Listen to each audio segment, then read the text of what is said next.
Cette terre que nous appelons Canada a une longue histoire. C'est une histoire riche, complexe et profondément enracinée dans le monde naturel. Les vastes paysages, des imposantes montagnes rocheuses, aux prairies immenses et aux forêts denses, ont tous été témoins du déroulement de ce récit. C'est une histoire qui commence bien avant l'arrivée des Européens. Les anciens pétroglyphes et les artefacts archéologiques dispersés à travers le pays racontent l'époque où les cultures autochtones prospéraient, développant des sociétés complexes et des traditions riches. Les peuples autochtones étaient ici en premier. Ils étaient les premiers habitants, les premiers à appeler cette terre leur foyer. Leur présence est gravée dans la trame même du territoire, dans les montagnes, les rivières et les forêts qu'ils vénéraient et respectaient. Leur histoire remonte à des milliers d'années.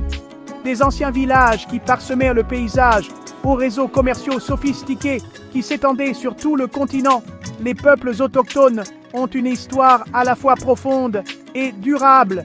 Ils ont vécu et prospéré sur cette terre. Leur mode de vie était en harmonie avec la nature, guidé par une profonde compréhension de l'environnement et un profond respect pour tous les êtres vivants. Ils chassaient, pêchaient et cueillaient, toujours conscients du fragile équilibre de l'écosystème. Ils étaient les gardiens de la terre et de l'eau. Leur connaissance du monde naturel était inégalée et ils pratiquaient un mode de vie durable, bien avant que cela ne devienne un concept moderne. Ils comprenaient que la santé de la terre et de l'eau était directement liée à leur propre bien-être. L'arrivée des Européens a tout changé. Elle a marqué le début d'une nouvelle ère, une ère qui a apporté des changements profonds et souvent dévastateurs aux communautés autochtones. Les nouveaux arrivants ont apporté avec eux de nouvelles technologies, de nouveaux modes de vie et de nouvelles maladies qui ont eu un impact dramatique sur les populations autochtones. Cela a marqué un nouveau chapitre dans l'histoire de cette terre. La colonisation européenne du Canada a remodelé le paysage, tant physiquement que culturellement. Les cartes ont été redessinées et la terre a été divisée et revendiquée d'une manière qui a souvent ignoré les territoires et les modes de vie autochtones existants. Mais il est important de se rappeler que le premier chapitre appartient aux peuples autochtones. Leurs histoires, leurs traditions et leurs récits sont le fondement sur lequel la nation moderne du Canada est construite. La sagesse des aînés et la résilience des communautés continuent de nous inspirer et de nous guider. Leur histoire et leur culture sont profondément ancrées dans le tissu du Canada. Aujourd'hui, les cultures autochtones sont célébrées et reconnues pour leur contribution à l'identité de la nation. De l'art et la musique à la langue et la spiritualité, l'influence des peuples autochtones est évidente dans tous les aspects de la vie canadienne. Leur héritage témoigne de leur esprit durable et de leur rôle vital dans l'histoire continue de cette terre. Au Canada, on utilise souvent le terme autochtone pour parler de tous les premiers habitants de cette terre. Mais il est important de se rappeler que ce mot englobe de nombreux groupes différents. 3 groupes distincts sont les Premières Nations, les Inuits et les Métis. Les membres des Premières Nations vivaient à travers ce qui est maintenant le Canada depuis des générations avant le contact européen. Le peuple Inuit a établi son foyer dans les régions arctiques. Le peuple métis est issu du mélange des cultures des Premières Nations. National, we Europeans here now, we're a shashagkau with Yusrao Wubrapra Orders or Rawi Yusrao. C'est pas pour l'histoire. C'est pas pour longue, c'est des propres traditions. Les premiers habitants de cette terre étaient ingénieux et résilients. Ils se sont adaptés à des environnements divers. D'un océan à l'autre, ils ont prospéré. Ils chassaient, pêchaient et cueillaient. Ils construisaient des maisons adaptées à leur environnement. Les Premières Nations se déplaçaient à travers le territoire en suivant les animaux qu'ils chassaient. Ils ont développé des structures sociales et des systèmes de gouvernance complexes. Leur vie était profondément liée au monde naturel. Histoire, chants et danse servait à transmettre les connaissances et les traditions d'une génération à l'autre. L'arrivée des Européens au XVe siècle a entraîné des changements importants. Ces changements ne se sont pas limités au paysage, mais ont aussi profondément affecté la vie des peuples autochtones qui vivaient sur cette terre depuis des milliers d'années. Les Européens sont arrivés avec leurs propres coutumes, croyances et modes de vie qui étaient souvent en contraste, frappant avec ceux des communautés autochtones. Cette période a marqué le début d'une relation complexe et souvent tumultueuse entre les deux groupes. Elle a marqué le début d'une nouvelle ère, une ère caractérisée par l'exploration, la conquête et la poursuite incessante de la richesse et des ressources. Les Européens étaient animés par le désir d'étendre leur territoire et d'accroître leur influence. Ils étaient également motivés par la promesse de richesses incalculables, allant de l'or et de l'argent aux abondantes ressources naturelles que le Nouveau Monde avait à offrir. Les Européens étaient attirés par les ressources de cette terre. Les vastes forêts, les rivières poissonneuses et les sols fertiles promettaient une multitude de possibilités. Ils ont vu le potentiel d'établir de nouvelles colonies, de créer des routes commerciales et d'exploiter les richesses naturelles du territoire.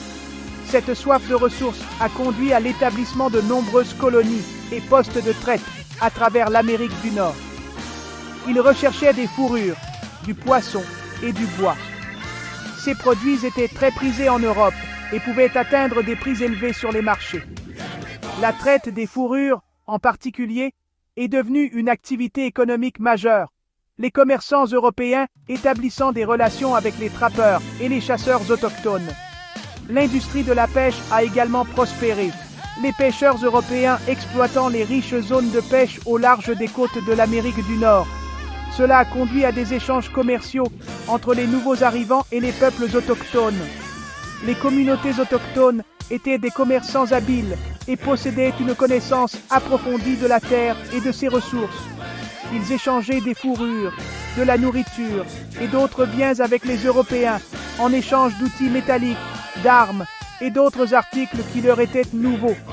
Cet échange de biens a également conduit à un échange d'idées et de connaissances, bien qu'il ne s'agisse pas toujours d'une relation égalitaire ou équitable.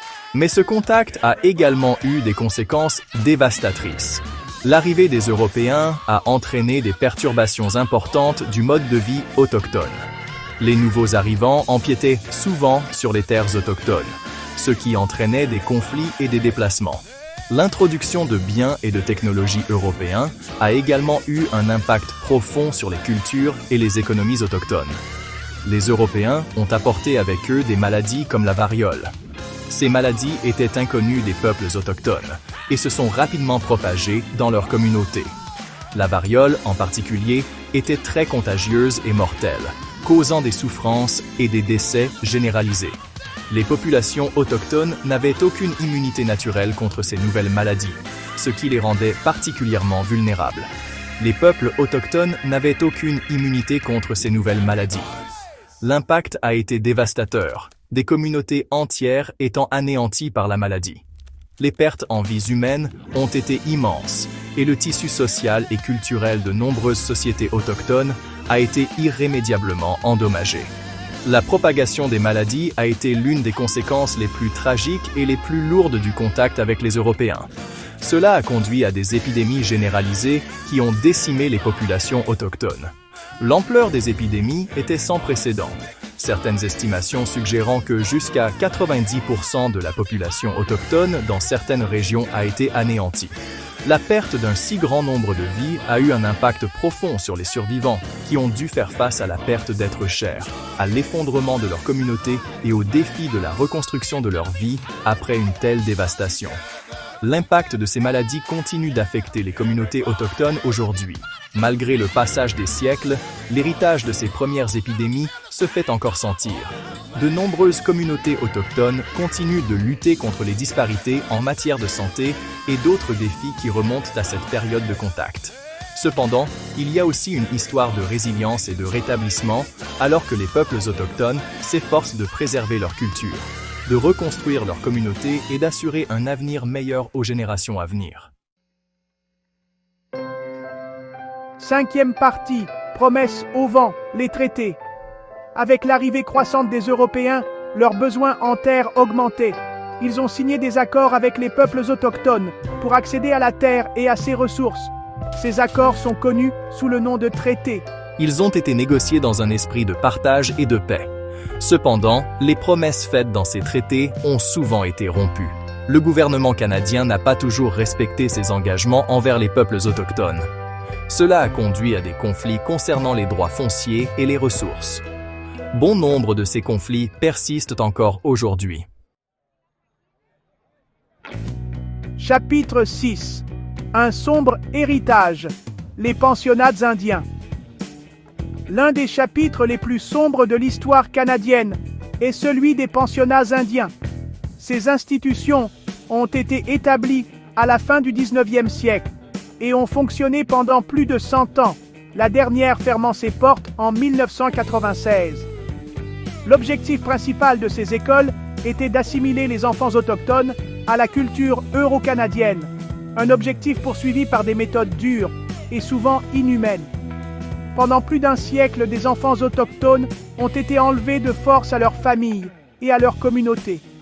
Cette séparation n'était pas seulement physique, mais aussi une déconnexion émotionnelle et culturelle. Des enfants d'à peine 5 ans étaient emmenés, souvent sans le consentement de leurs parents, et transportés vers des écoles lointaines où ils passeraient la majeure partie de leur enfance. Ils étaient envoyés dans des écoles financées par le gouvernement et dirigées par des églises. Ces institutions étaient souvent situées loin des communautés d'origine des enfants, ce qui rendait difficile pour les familles de leur rendre visite ou de maintenir une quelconque forme de contact. Les écoles étaient dirigées par diverses confessions chrétiennes, notamment les églises catholiques, anglicanes, méthodistes et presbytériennes. Le but de ces écoles était d'assimiler les enfants autochtones à la société canadienne. Cela se faisait en les dépouillant de leurs identités autochtones et en les remplaçant par des valeurs et des normes euro-canadiennes. On donnait aux enfants de nouveaux noms, souvent anglais ou français, et ils devaient porter des uniformes qui effaçaient toute trace de leur héritage culturel. Il leur était interdit de parler leur langue et de pratiquer leur culture. Toute tentative en ce sens se heurtait à de sévères punitions. Le programme scolaire était conçu pour leur enseigner les bases de la lecture, de l'écriture et du calcul, mais aussi pour leur inculquer un sentiment d'infériorité quant à leur propre culture et histoire. On apprenait aux enfants que leur mode de vie traditionnel était primitif et inférieur à ceux des Euro-Canadiens. De nombreux enfants ont subi des abus physiques, émotionnels et sexuels dans ces écoles. La discipline rigoureuse et la surpopulation ont créé un environnement où les abus étaient monnaie courante. De nombreux survivants ont raconté avoir été battus pour avoir parlé leur langue maternelle, avoir été forcés à effectuer des travaux pénibles et avoir souffert de malnutrition et de négligence. Les cicatrices émotionnelles et psychologiques laissées par ces expériences ont eu des effets à long terme sur les survivants et leurs familles. Le traumatisme des pensionnats continue d'affecter les communautés autochtones aujourd'hui. Le traumatisme intergénérationnel s'est manifesté sous diverses formes, notamment par des problèmes de santé mentale, la toxicomanie et une perte d'identité culturelle. Des efforts sont déployés pour guérir et se réconcilier, mais le chemin vers la guérison est long et complexe. Les communautés autochtones travaillent sans relâche pour se réapproprier leur langue, leurs traditions et leurs histoires, et pour s'assurer que l'héritage des pensionnats ne soit jamais oublié. 7e partie. Renaître de ses cendres. Résilience et résistance. Malgré les nombreux défis auxquels ils ont été confrontés, les peuples autochtones n'ont jamais perdu espoir. Ils se sont battus pour préserver leur langue, leur culture et leurs traditions. Ils ont résisté à l'assimilation et se sont battus pour leurs droits. Les peuples autochtones ont fait preuve d'une incroyable résilience face à l'adversité. Ils se sont organisés politiquement et juridiquement pour faire valoir leurs droits. Ils ont exigé que leur voix soit entendue. Leur résistance a conduit à des changements importants dans la société canadienne. 8e section. Voix autochtone. Expression moderne. Aujourd'hui, il y a une reconnaissance croissante de l'importance des voix et des perspectives autochtones. Les artistes, écrivains, musiciens et activistes autochtones partagent leurs histoires et leurs expériences avec le monde. De la musique à la littérature, en passant par la mode, les artistes autochtones laissent leur marque. Ils remettent en question les stéréotypes et partagent leurs perspectives uniques. Ils contribuent à une culture canadienne plus riche et plus inclusive. 9e partie. Honorer les traités, défendre les droits. Le Canada est à la croisée des chemins dans sa relation avec les peuples autochtones. Le pays est aux prises avec son passé colonial et son héritage persistant. Il y a un mouvement croissant vers la réconciliation. La réconciliation exige la reconnaissance des torts du passé et œuvrer pour un avenir plus juste et équitable. Cela signifie honorer les droits issus des traités, répondre aux revendications territoriales et soutenir l'autodétermination des peuples autochtones. 10e partie. Marcher ensemble. Réconciliation. La réconciliation n'est pas seulement la responsabilité du gouvernement. C'est un chemin que nous devons tous parcourir ensemble. Cela exige d'écouter les peuples autochtones et d'apprendre d'eux. Cela signifie remettre en question nos propres préjugés et suppositions. L'éducation est la clé de la réconciliation. En apprenant l'histoire et la culture des peuples autochtones, nous pouvons commencer à comprendre les impacts de la colonisation. Nous pouvons commencer à construire des ponts de compréhension et de respect. Section 11. Un avenir commun. Apprentissage et compréhension. L'histoire du Canada est une histoire commune. C'est une histoire de peuples autochtones et de nouveaux arrivants. C'est une histoire de résilience, de résistance et d'espoir.